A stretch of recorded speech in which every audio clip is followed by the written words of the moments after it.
हरियाणा विधानसभा चुनाव में जीत दर्ज कर कांग्रेस बना सकती है सरकार, क्योंकि संकेत भाजपा के पक्ष में नहीं दिख रहे हैं। बता दें कि हरियाणा विधानसभा चुनाव की तारीखों का ऐलान हो चुका है और राज्य की 90 विधानसभा सीटों पर होने जा रहे इस चुनाव में कई पार्टियां मुकाबले के लिए तैयार हैं, क्योंकि चुनाव आयोग ने 16 अगस्त को अपनी प्रेस कॉन्फ्रेंस में बताया कि हरियाणा विधानसभा चुनाव के लिए वोटिंग एक चरण में यानी 1 अक्टूबर को होगी और चुनाव के नतीजे 4 अक्टूबर को घोषित कर दिए जाएंगे। हरियाणा के साथ ही जम्मू कश्मीर में भी धारा 370 हटने के बाद 3 चरणों में चुनाव होने जा रहे हैं और यहां भी नतीजे 4 अक्टूबर को ही घोषित किए जाएंगे।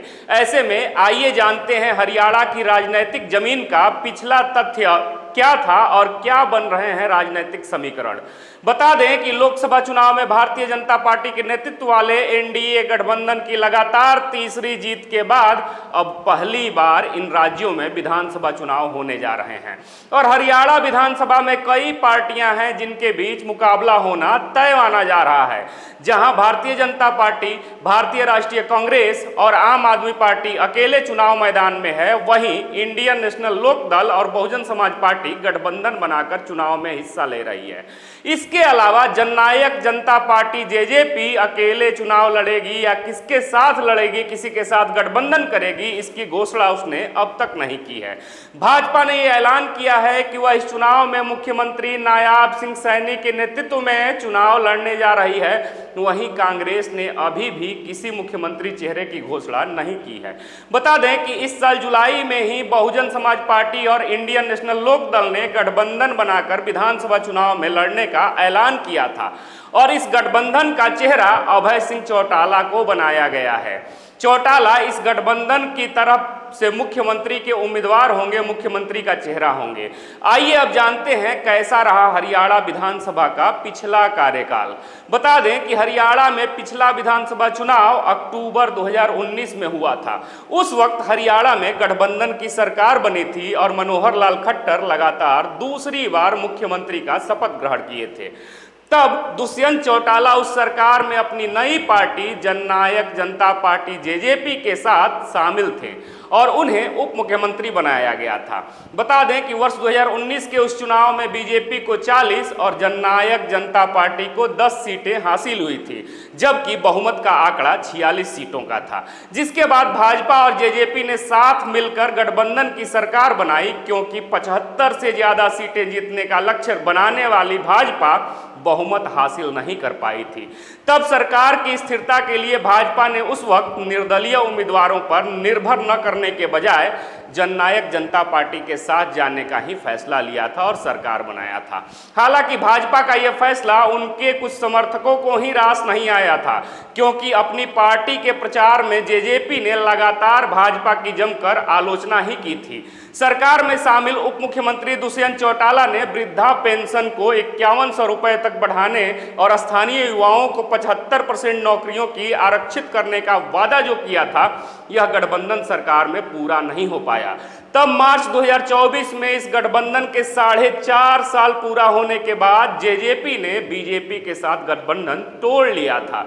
वहीं 2019 के विधानसभा चुनाव में कांग्रेस को 31 सीटें मिली थीं और इंडियन नेशनल लोक दल ने भी 1 सीट हासिल की थी। वहीं एचएलपी नेता गोपाल कांडा ने 1 सीट जीती थी, जबकि बाकी सीट निर्दलीय उम्मीदवारों के खाते में चली गई थी। इन सियासी उलटफेर के दौरान लोकसभा चुनाव से ठीक पहले मनोहर लाल खट्टर का इस्तीफा और नायाब सिंह सैनी को मुख्यमंत्री बनाया जाना भी हरियाणा के राजनीतिक इतिहास में एक नया आयाम रचते हुए दिखाई दिया, क्योंकि बीजेपी जेजेपी गठबंधन के टूटने के बाद मनोहर लाल खट्टर ने लोकसभा चुनाव से पहले मुख्यमंत्री पद से इस्तीफा दे दिया था। इसके बाद खट्टर ने करनाल लोकसभा सीट से चुनाव लड़ा और जीत हासिल की, जबकि सैनी ने करनाल से विधानसभा का चुनाव लड़ा और जीते। तब मनोहर लाल खट्टर को बीजेपी केंद्र में लेकर चली आई और सैनी ने मुख्यमंत्री बनकर राज्य का जिम्मा संभाला।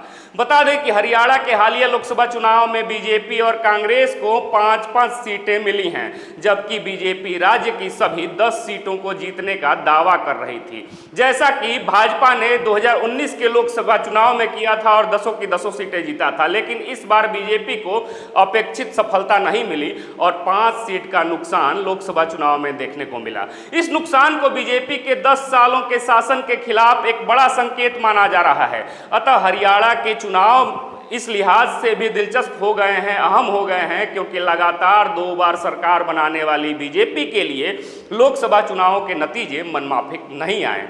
इसके बाद वहां कांग्रेस को अपने लिए ज्यादा उम्मीद नजर आ रही है, क्योंकि कांग्रेस ने लोकसभा चुनाव में 5 सीटें जीती हैं। हालांकि लोकसभा चुनाव और विधानसभा चुनाव के जो नतीजे होते हैं इस कदर अलग अलग आते रहते हैं। ऐसे में ऐसी उम्मीदों को एक हद से ज्यादा तवज्जो नहीं दी जा सकती।